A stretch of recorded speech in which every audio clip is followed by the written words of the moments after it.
What's the biggest turnoff when you're talking with someone new? Find out what Redditors think in their opinion is the biggest turnoff when they're talking to someone they just met.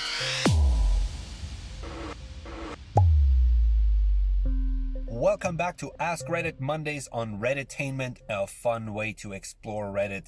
Let's jump right into the comments. Biggest turnoff when you're talking to someone new. First comment says, when they pretend to listen, but don't make the least effort to make it convincing. I think all of us can relate to this one. I'm sure we've all met this person at one time or another when you're having a conversation and you're telling the person something, but all you get in return is a blank stare and the occasional, okay, wow, that's interesting.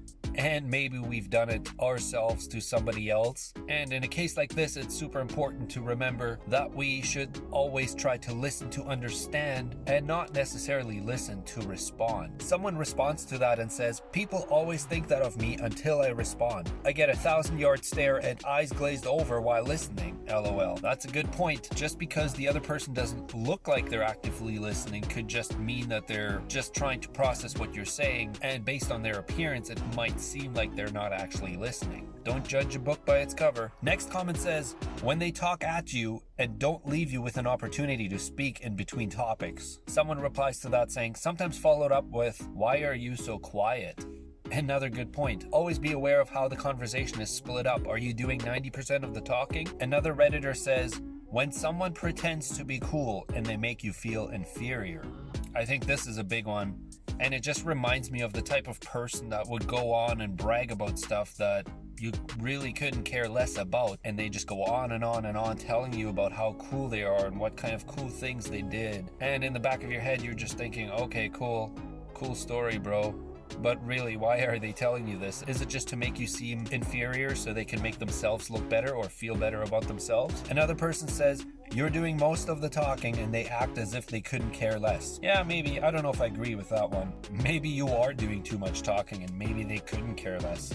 Maybe allow them to respond every now and then. This is a two-way street after all. This user says, trying to impress me with money or discussions of things they buy with their money when they are clearly attempting to show off that they have a lot. Same thing with connections, like great, you know an important person.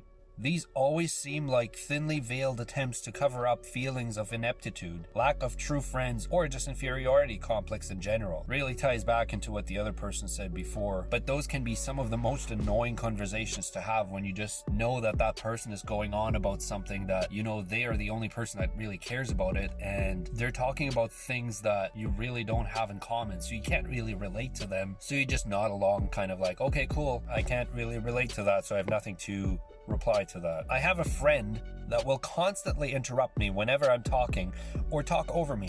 It's always about her and never about anyone else. I find with a lot of these it's so easy to point fingers, but as I'm reading through some of those, it also takes me a step back to look at my own conversations, and I kind of realize I do some of these, but this is definitely a good reminder to be very conscious of what you're saying, what you're talking about, and if the other person is actually interested in what you have to say and is actually listening and trying to understand what you're saying, or if they're just kind of nodding along and trying to figure out what to respond, but deep down they don't actually care. Another person says, random out of left field insults / put downs. Again, this relates somewhat to a person trying to make you feel inferior in order to make themselves feel better.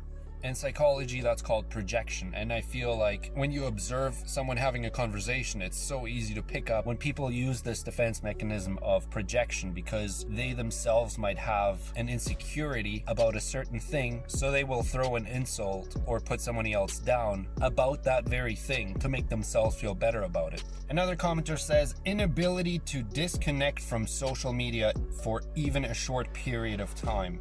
I've definitely been guilty of this one. When someone's talking to you, but you're constantly distracted by what's on your phone, and you can't seem to properly focus on the conversation at hand. Being on the opposite side of that conversation must be super annoying because you're like, hello, I'm trying to talk to you here, and the person is just glancing down at their phone and you know their attention is not on what you have to say. Someone replies to that saying, went to a social gathering yesterday. My wife and I were talking to someone who we haven't seen in a while. We were in the middle of a convo responding to a question she asked, and she just whips out her phone and starts scrolling. Rude. My wife and I glance at each other. And like on cue, we stopped talking immediately and just left her standing there. I'm sure a lot of these instances are not necessarily intentional, but maybe it's just a habit or something you just don't even think of. Because we're so used to being on our phones and just checking our messages or checking notifications as soon as they come in because our phone is always with us. And it can easily happen where we're in a conversation and our phone vibrates or we get a notification, and out of habit we just whip it out and open it up to see what's going on. It's just a good reminder to be much more conscious of how we're acting around someone that's actively engaging in a conversation with us. Another comment says, a girl I took out on a first date spent a decent amount of time talking about how much money she would get when her parents died. They were both happy and healthy in their 50s. She also told me the music I had on, it was the radio, sucked, and that her dad told her what real music was and I needed to listen to that. Then she said her parents told her she was conceived to a Jimi Hendrix song, so she knew what good music was because it was in her DNA. She was so busy talking about herself that she didn't notice I did a 3-point turn and headed right back to her house. Well, that was a quick date. And that story is just full of red flags. Can you imagine being so self-conceited that you're planning to spend the money that you would potentially get when your parents die? I don't even know what to call that. That's beyond selfish. That's just absolutely horrible. Well, I'd have to say this person dodged a bullet there. Another person says, someone who just feeds off drama. Like, doesn't talk about anything else but things that are going on with other people. I'm trying to get to know you, not some random sorority girl and what she did last weekend. Yes, this, absolutely this. I forget what the exact saying is, but there is a quote from someone that goes something along the lines of, simple minds discuss people, average minds discuss events, and great minds discuss ideas. And it's basically insinuating if all you're doing is talking about other people and other people's lives and what other people are doing or what just happened with other people, it's just an indication of that you're a very simple-minded person. Kind of an insult, to be honest. But when you venture outside of that and you actually start to share ideas that you might have, or ask other people about certain ideas and about certain topics and what they think about certain things, you would fall into the great minds category. Next comment says, no sense of humor would be tough to get past. Absolutely. A conversation can get really dry and boring quickly when the person you're talking to has no sense of humor. Next comment says, someone who can't realize that they are the cause of their problems. Everything is usually someone else's fault. Yeah, that's a tough one. How do you respond to somebody when they're telling you a scenario and in your head you're thinking, well, clearly that's the result of the decisions you've made, but that person then goes on to blame anyone and everything except themselves? That's just a bad mindset to have in general. I mean, yeah, I get it, things happen in life, but more often than not, we create our own destiny. Our future is built directly based on the decisions that we make. Let's go for the last comment for today on this thread, which reads, bad breath. I can't personally think of a recent experience where that has happened, especially with the whole situation we're in right now where people are behind a screen or they're wearing masks, so I guess that kind of covers it up. But when that's the case, what are you supposed to do in that situation? Do you tell the person, hey buddy, you got bad breath? Back up a few feet, here's a mint? Or do you just ignore it and suffer through it?